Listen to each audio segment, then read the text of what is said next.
दापुरी खुर्द येथील 18 घरकुलावरून गेलेल्या 11 केव्ही विद्युत तारेमुळे जीवितवास धोका, तक्रारी करूनही कार्यवाही नाही।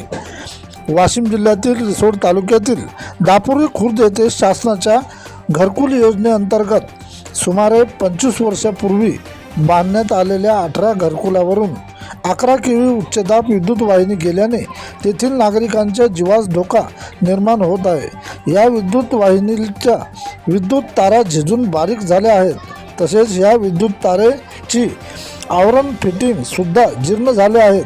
हे तार कधीही तुटण्याची शक्यता नाकारता येत नाही। या गंभीर समस्येवर 2015 पासून आजपर्यंत संबंधित महावितरण कार्यालयाकडे 11 केव्ही विद्युत वाहिनीचे तातडीने स्थलांतर करण्याची अनेक वेळा लेखी तक्रारी व निवेदने देण्यात येऊन मागणी केली आहे, परंतु आजपर्यंत कोणतीही दखल न घेण्यात आली नाही, असा आरोप नागरिकांच्या वतीने केला जात आहे। त्यासाठी प्रशासन व महावितरण विभागाने तत्काळ दखल घेऊन सुरक्षित ठिकाणी स्थलांतर करून होणारी दुर्घटना टाळावी, अन्यथा भविष्यात विद्युत तारा तुटून जीवितहानी अथवा मालमत्तेचे नुकसान झाल्यास त्या संबंधित विद्युत विभाग तथा आजपर्यंत ज्या ज्या विभागाला निवेदने दिली ते अधिकारी कर्मचारी पूर्णपणे जबाबदार राहतील, असा नागरिकांनी दिला कडक इशारा। प्रतिनिधी किशन काळे।